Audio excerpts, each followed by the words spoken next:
Nanny or daycare? It's a debate as old as time, like vanilla or chocolate, or whether or not Die Hard is a Christmas movie. It is. Today, we are talking to Stephanie Fornaro. She's the founder of Hello Nanny, a full service nanny placement agency.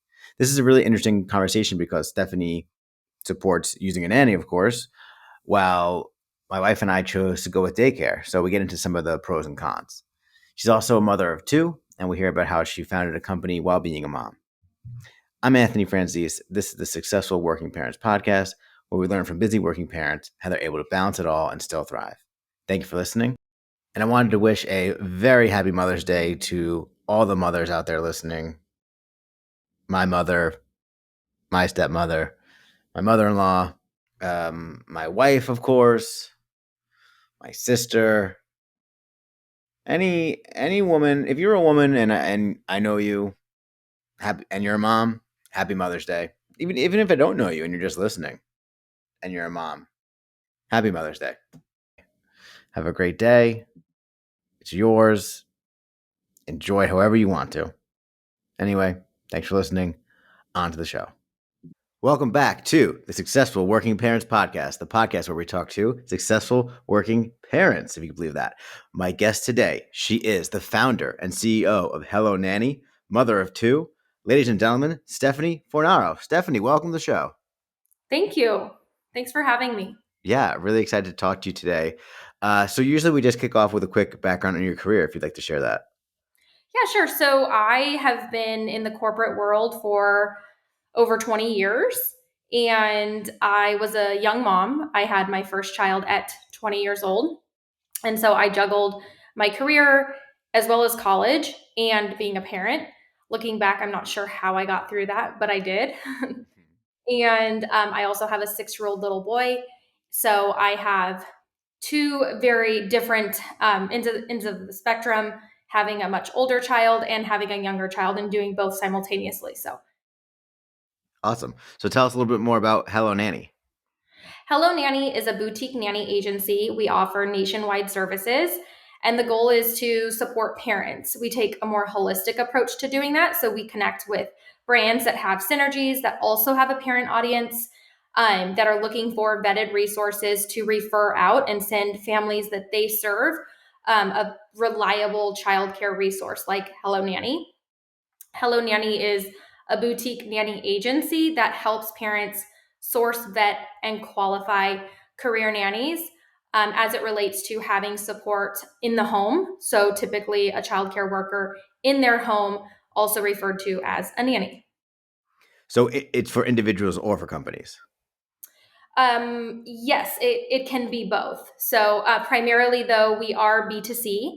So, we work directly with consumers. We do have partnerships with corporations that serve parents that refer out their parents to our agency as a vetted resource when one of their parents require childcare support, like ours. So talk me through a little bit more of the early stages of Hello Nanny. Did this come from your own challenges trying to find a nanny? Like, how did this company come into thought and then creation? Yes. So my first child, I raised her on my own. I did not have any support. And that came with a set of obstacles. With my second child, I was fortunate to be able to have the support. And so I hired a nanny. After hiring a nanny, I realized that it was one of the best things that I could have done, not only for myself, but for my son and also for my marriage. This is my second marriage. And so going into it, I knew what I would do, what I wouldn't do. And I knew that I didn't want to be a single married parent as I was in my first marriage. So going into my second marriage, I had these conversations up front with my husband about what that looked like so that I could continue in my career as well as have a family. And so part of that equation was hiring a nanny. So that way we could both have our careers and also have the support that we need with our child. So that way we could be successful at both parenting and career, because doing both almost seems impossible without the right level of support. Yep. So I hired a nanny through that process, and in that process, I found that many agencies are charging parents anywhere between 15 to 25% of their nanny's annual salary. So what I found was I would get to the finish line and then, at a rate of $45 an hour for a nanny in the San Francisco Bay Area, I was looking at a fee of $30,000 to $35,000 to hire a candidate. That was in addition to the nanny's annual salary. And I felt like there was a lot of ambiguity going into that. I didn't know upfront, working with the agency, that the cost to hire the candidate would be that substantial. And so through that process, I met my business partner, and she worked for an agency previously, and she was a career nanny for over 15 years and had done placements for the last 8. So I had continued to encourage her because she wasn't really fulfilled in the role that she had. And she felt like oftentimes nannies went underserved and misrepresented. And so I told her, or suggested, that she start her own agency. And she turned that around on me and suggested that we partner, that she would do it, but only if she had a partner to do it with. So, with my experience in the corporate world, understanding, what it is in a corporate setting, all of the benefits, standards, and things of that nature, partnered with my experience in sales and business development, I felt like it was a really great partnership and something that I could stand behind, because if there's anything that I am convicted of, it is supporting moms, because I've been a mom that had to forego, my goals and aspirations and career setbacks that I had as a result, which comes at in having a child, sometimes that is the expense that we take as parents.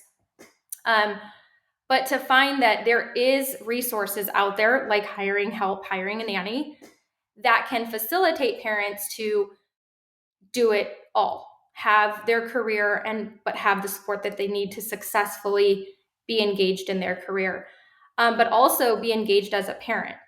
So I found that rather than being burnt out and short fused as a mom, I was really engaged with the time that I did have with my child because I had the proper support.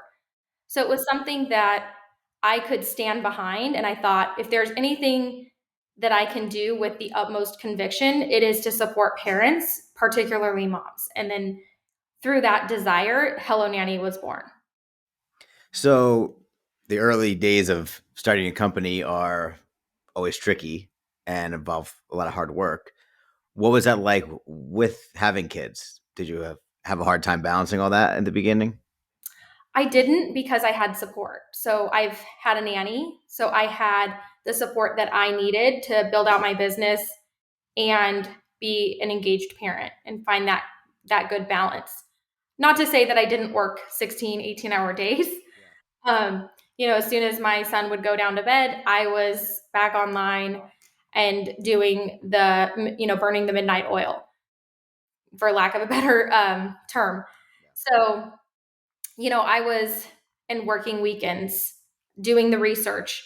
And the biggest thing is just understanding who's who in the industry, knowing everything there is to know in this business, and uncover who are your brand partners, who are your synergies, who are, the brands that have the parent audience that don't compete, that can go, very nicely with what we do. So it was that. And then I was fortunate that I had my husband, who is a business owner, and his business has been in place for over 25 years. So subconsciously, I didn't realize it, but over the course of our marriage, we've been together for 12 years now. I was being mentored by him all along. So not even realizing it, it was actually preparing me for this season of being a business owner. So I was fortunate that he actually gave me the fast track. He wrote a list of everything that I needed to do to launch this business. So think of it as like the cliff notes. I had the cliff notes to just do it. And I went through the list and I checked it off one by one by one by one. And then that's just where we are today. So I'm very fortunate to have had Yeah. that mentorship. Yeah, that worked out. That worked out pretty well. Yeah, I got a pretty good deal when I married my husband in that Yeah. regard. Sweet. Great job. Um, so help me understand a little bit more about the business itself. How is it? How do you feel like it differentiates from any other nanny agency other than the fees? It sounds like. Yeah, so the biggest differentiator is it's co-founded by a mother who brings the parenting perspective to the table. And then also the co-founder, as a nanny, she brought to the table the nanny perspective. So understanding the disconnect between parents and nannies, understanding what parents desire and as it relates to budget, and then also what nannies desire, which is the industry standard benefits. And when I came into this, I didn't know what industry standard benefits were. And I actually did things with my nanny that I didn't realize was frowned upon in the industry. And one of those is banking hours. So that's a big no no. And What when does you, that? What does that mean? so it's essentially when you ask your nanny, hey, I don't need you on Friday. So go ahead and take the day off. But could you make up those hours for me next week? And banking them. So you still get them to work the extra 5 hours, but it's the following week. And so it's like if you worked for a corporate office and they said, hey, we only need you 30 hours this week, but next week we need you 50. So it would just the ebbs and flow, like the work So it's life. unfair. It's unfair to the nanny. You're saying. Yeah. Okay. So, these are things that I didn't know. And Yeah. so that's really, I think, what differentiates us as an agency is that I bring the parent perspective and what are the pain points for the parent and for the families. And then my business partner brings in the nanny perspective. What are the pain points for the nanny? In addition to that is our pricing model, which essentially no other agency offers this type of structure as it relates to referral fees. So, what we do is we have a fixed fee referral system where a part time placement is fixed. It's from day one. When they go on our pricing page, they know what it is to hire us for a part time nanny. They know what the fee is for a full time placement or the fee for a live in placement. So it is not contingent on the nanny's wages. As an agency, we have no vested interest in what the nanny makes. So if a family has a budget where they're like, I can't really afford the higher end of the market, this is my budget, we will show them greener candidates. We will show them the candidates that, aren't going to have as much experience, are going to need a little more hand holding, but they're also 25 to $30 an hour, right? Yeah. So at the end of the day, as an agency, I don't mind if you hire a nanny at $25 an hour because my fee is the same regardless. So I don't have an agenda to push you to take a nanny that has 10 years of experience at $45, $50 an hour in some markets like San Francisco, where that is the reality. Gotcha. So I have a 9-month-old daughter. She's in daycare.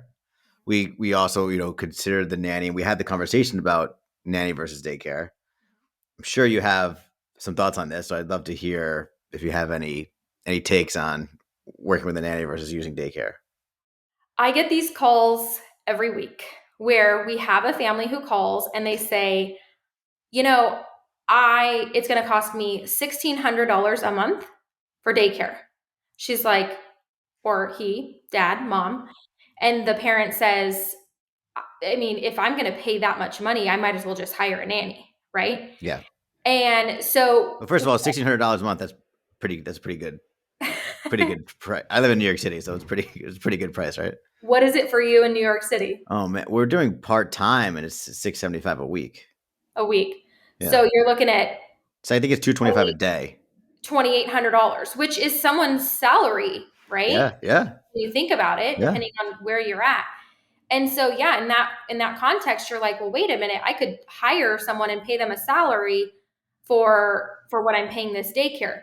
But a lot of things that go unfactored in this scenario is in a daycare, you're paying for 1 to 10 or 1 to 13 ratio of care.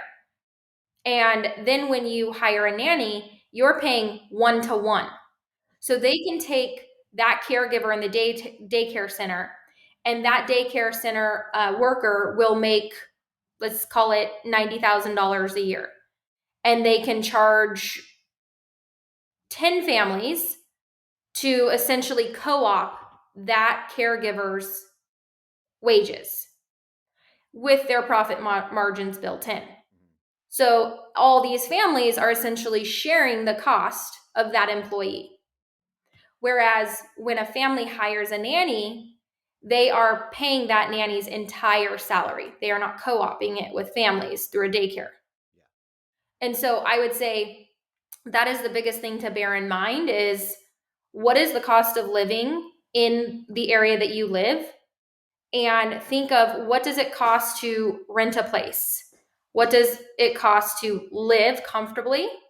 And that is essentially what you can anticipate what you will pay a nanny for a year. Interesting. Good point.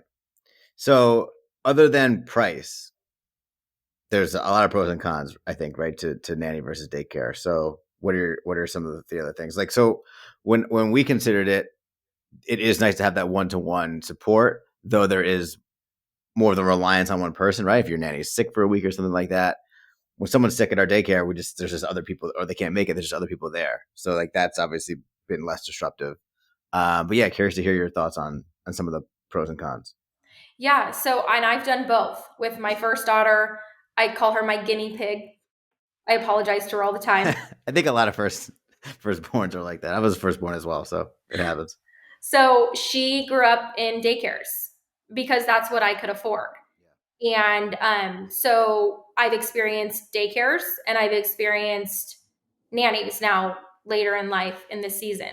So I can speak to both. And I can say, hands down, all day, a nanny for obvious reasons, because it really is a luxury. Because when you're getting ready for the day, you're getting the baby ready, loading the baby up, getting yourself ready, and it's a hustle getting out the front door, and it's a lot of work. It's overwhelming. Oftentimes, I mean, I'm pretty sure every mom can relate to doing half the face of makeup, getting out the door in the car, driving to daycare, and then looking up and realizing, oh my gosh, I forgot my mascara.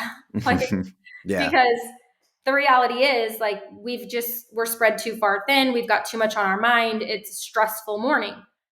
Whereas when I had the nanny, she would show up in the morning and I would just hand over my son to her, go to my room and just freely take a shower, do my hair, do my makeup. And it was just a casual, the only person I have to worry about right now is me, myself, and I.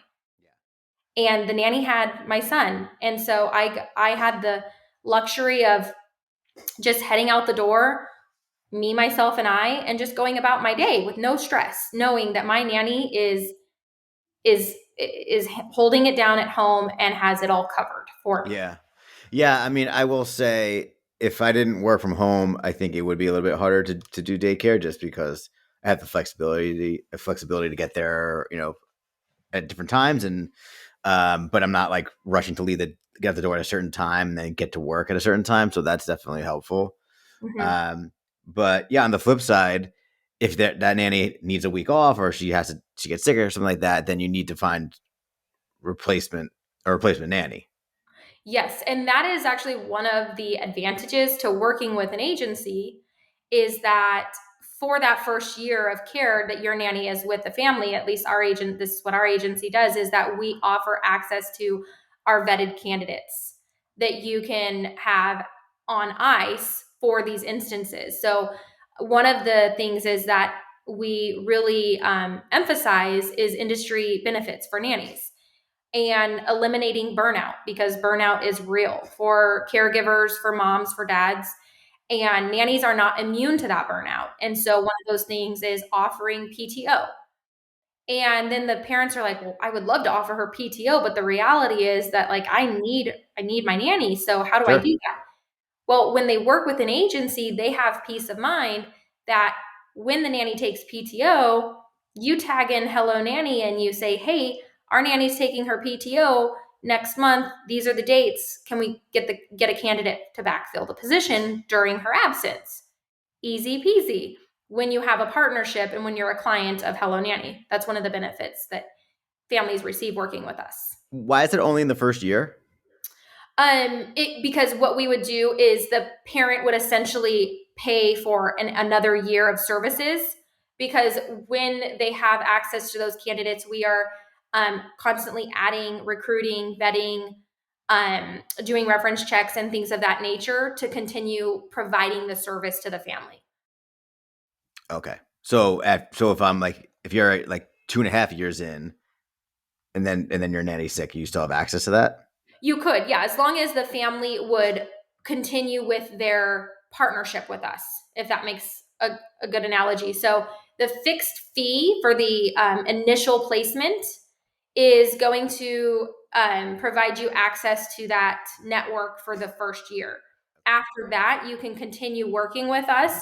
It's just think of it like as a gym membership where you would renew that service to continue working with our agency for the backup needs. Okay. So you essentially allow people to work directly with the nanny after the first year. Correct.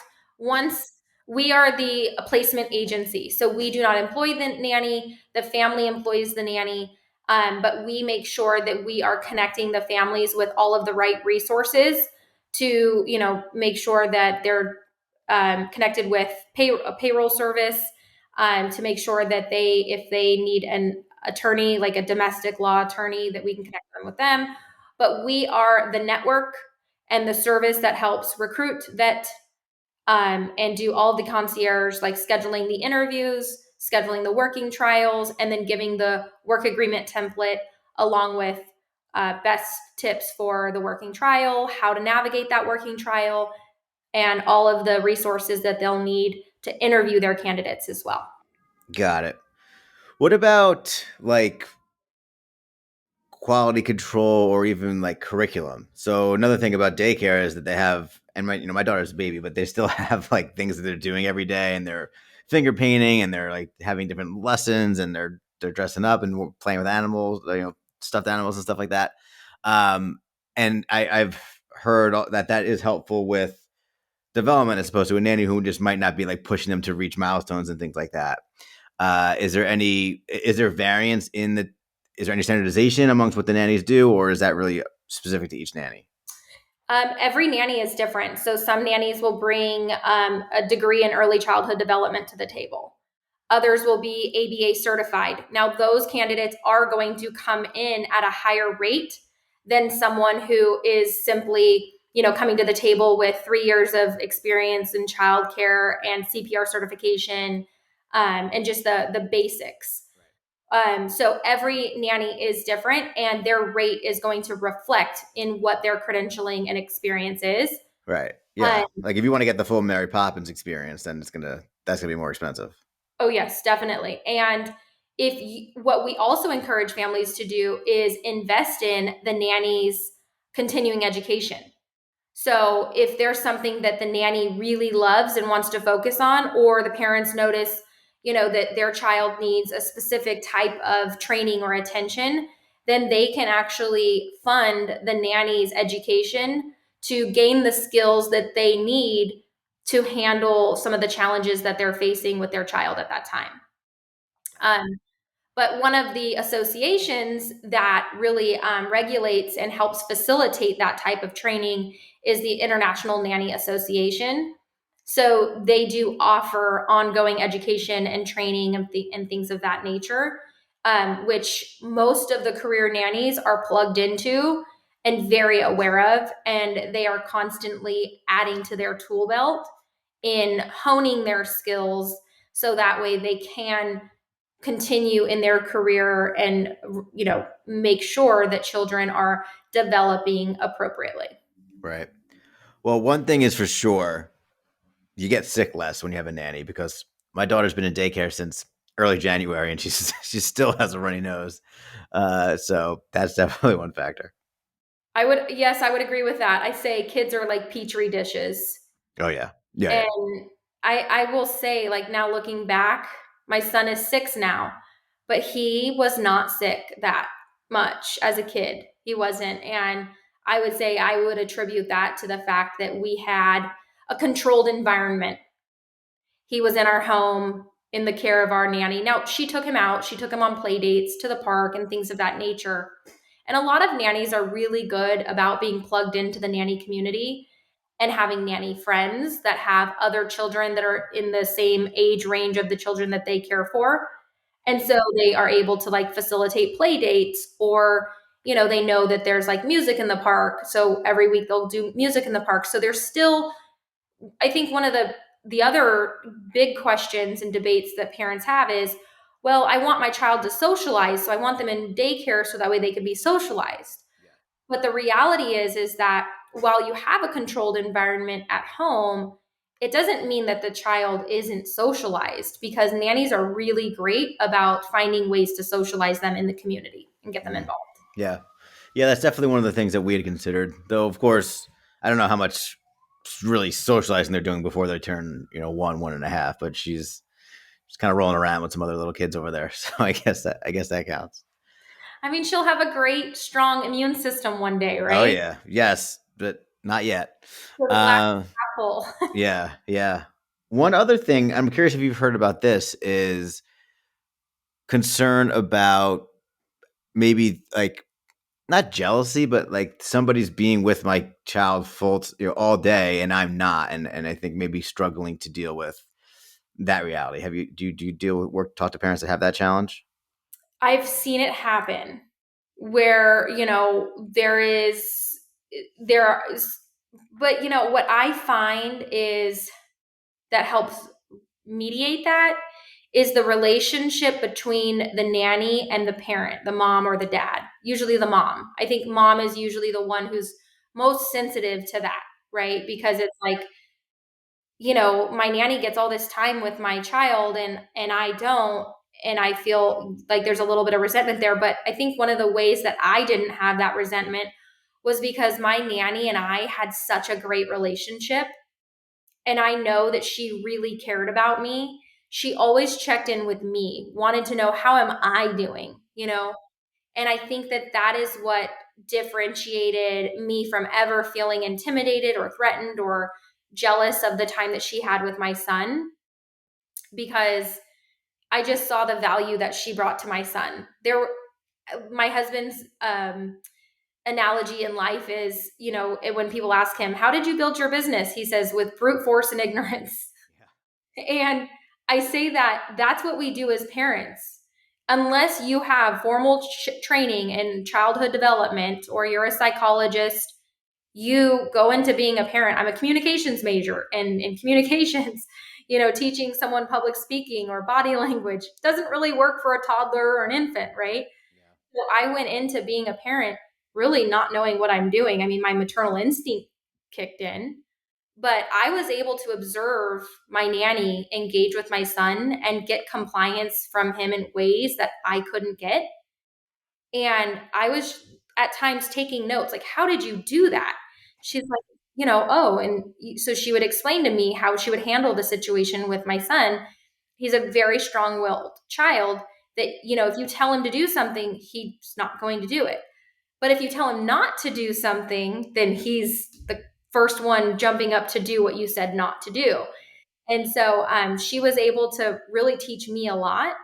And so I feel that my son was developmentally more advanced and had access to things that I wouldn't have been able to give him. Mm, that makes sense.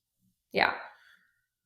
One other thing I'm curious to hear about is surveillance, like your thoughts and maybe even the rules on nanny cams and air tag trackers. I mean, I feel like they just started taking my daughter for walks at the daycare, and like it's adding a whole new element because now she's like out of the area.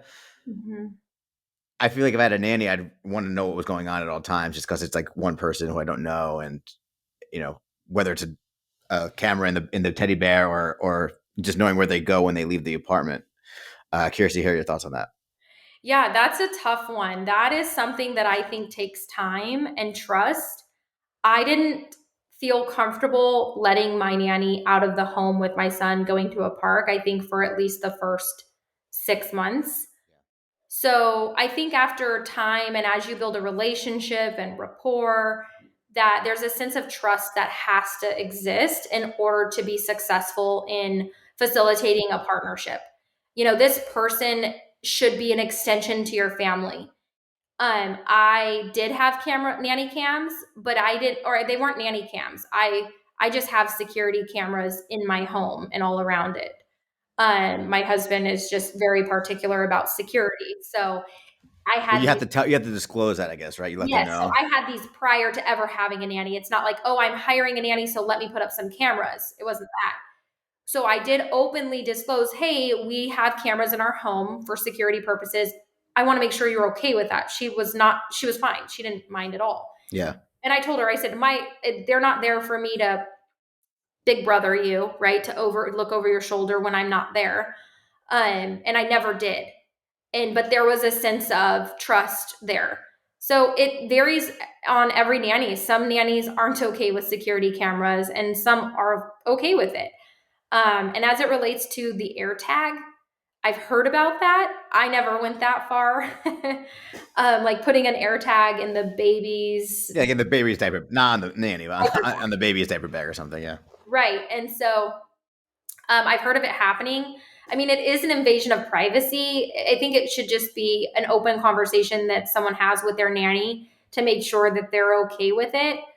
But with the right relationship and the right amount of trust, um, I don't think that it's necessary. But I spent a lot of time with my nanny. We even traveled to Europe together. I mean, we went to Oktoberfest together. Wow. I purchased With your her kids or without them? with my son. He Oh, was okay. 6 months old. Wow. And, so it was like we really incorporated our nanny into our life. Like we hosted our son's first birthday at our nanny's home in her backyard. Wow. That's nice. Yeah. And so she is like a grandmother to my son. She is an extension to our family, even though she no longer cares for our son and she has moved on. She has another family because our need has diminished over as he's gotten older, but she is still very much a part of our family. We go out of our way to make sure that we have a relationship with her because she is a part of my son's life, and my son still, we'll be out somewhere, and one of the things that she loved were hearts. Hearts are kind of her thing, her symbol. And so anytime my son sees a heart, he says, "Oh, mommy, I want to get this for Mimi. Can I get this for Megan?" And I said, "Yeah, sure." And we buy her, knowing it's Mother's Day coming up. We'll buy her a Mother's Day gift or a birthday gift, even still, and she's not our nanny anymore because we just really love her and the impact that she made on our son's life. Awesome. Okay, we're going to move into the final segment called Stephanie's Advice Corner. So I'm going to ask you for some advice on a few topics. Ready? Okay. First question is, what advice do you have for work-life balance? Work-life balance. Well, I struggle with that myself because I'm the type of person that will work 18 hours a day. So I would say scheduling time for yourself, building in self-care days, building in, a day where if it's a massage that makes you feel like you've invested in yourself, or that's getting your hair done, or I don't know, for guys, what is the guy thing? A golf day, a day on the golf course. Yeah. Um, Go to a football game or something. there you go. If it's a football game that fills your tank, whatever Yeah. it is that fills your tank, schedule that. Even if it's on a weekly basis. If you can't afford to do it on a weekly basis, bi-weekly or at least monthly, at least once a month, right? Where you take a day for yourself and you have no responsibility of kids, no responsibility of work, and you get to just pour into you. I would say that's the biggest thing because that's going to fill up your tank to give you what you need to keep going, to keep, juggling being a parent, juggling the career, and doing it all with your sanity intact. What advice do you have for a new parent who still has a career that they want to focus on? Be comfortable hiring help. Be confident that it's okay to set aside this ideology that I think culture places on us that we have to do it all, right? That society and culture today isn't what it was in the 60s, where you have one breadwinner out in the workforce and one at home taking care of the day to day. Because being a domestic worker, being a caregiver, being a homemaker, and being a parent is a full-time job. So I would say, one, it's dividing the domestic load, having the conversation with your spouse about what that looks like. How are they contributing to the home equally? How are we a partnership in this? And being willing to hire help, delegate things. And it doesn't have to be delegating time with your child, right? It can be hiring a household manager that does the laundry, the general tidiness of the home, meal prep, all of those things, so that you're not spinning your wheels doing all the busy work. Because there's many times where my son, where he wants me to go out and play with him, and I'm like, oh, I can't because I've got to cook dinner, or oh, I can't because I've got laundry to do, or oh, I can't because I've got to clean the house. But I can because I've delegated and hired a household manager that can do those things for me, so that I can be an engaged mom, so that I am playing with my son instead of doing all this busy work over here that's just taking me away from really spending quality time with him. Got it. Um, what advice do you have for someone that's Sorry. it's okay. What advice do you have for somebody that's stressed out by the nanny search? Hire help, because there are resources that are experts at doing it. So, as a parent, I always say we wear so many hats. We are expected to put on so many roles and do so many, have so many responsibilities. And we oftentimes think, okay, I need to hire help.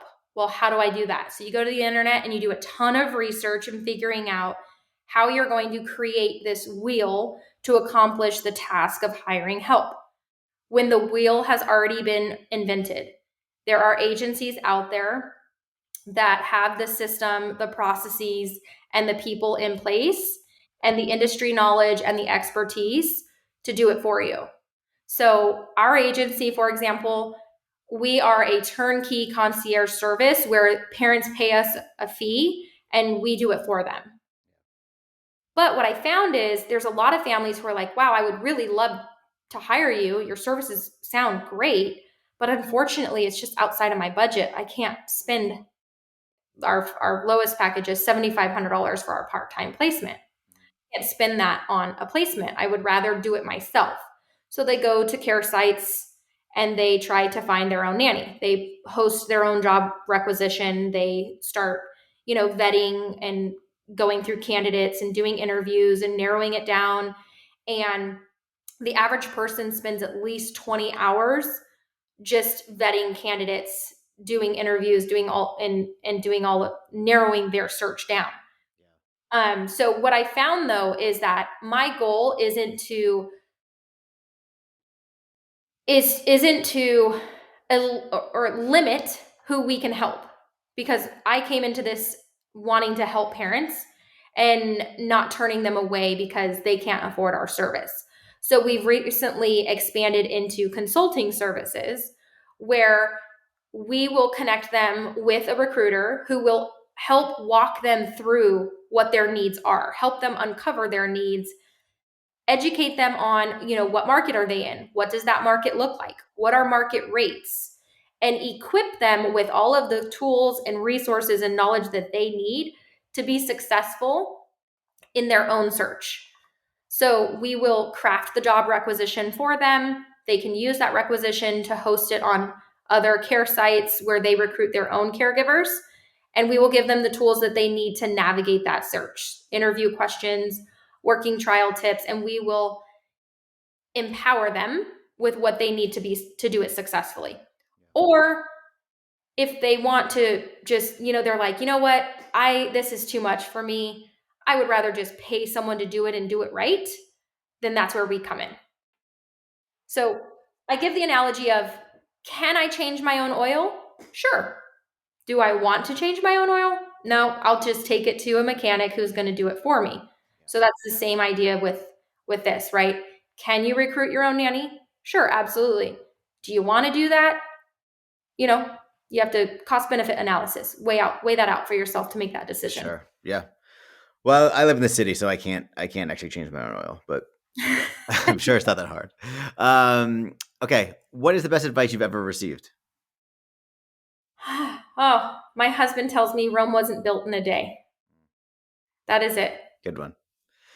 What advice would you give to your former self? Hmm. Set aside your pride and accept help. Okay. Last question. By the time this podcast comes out, my daughter's going to be about 10, almost 11 months old. So, what advice do you have for me as a father of a 10-month-old daughter? Hmm. Spend as much time as you can with her because she will grow in the blink of an eye. And I have an 18-year-old. She's graduating this month and she's going off to college next fall. And I'm not kidding you when I tell you it feels like maybe tops 5 years. I'm like, it was like she was a baby 5 years ago. Yeah. It's crazy. When everyone says it goes by so fast, that is an understatement. It really does. Yeah. Yep, that would be it. Well, I appreciate that. Well, Stephanie, this has been a great conversation. Where can people go to connect with you or learn more about you? Anything that you'd like to promote? Obviously, we can link to Hello Nanny in the show notes. Yeah, so we actually have an industry blog on our website that will give parents everything they need to know about industry standard benefits and how to hire a nanny. So that's where I would encourage any family to go is our blog. It can be found at www.hellonanny.com. Awesome. All right, I will put that in the show notes. Stephanie Fornrow, ladies and gentlemen. Stephanie, thank you so much. Thank you very much for having me. It was really a pleasure. Take care.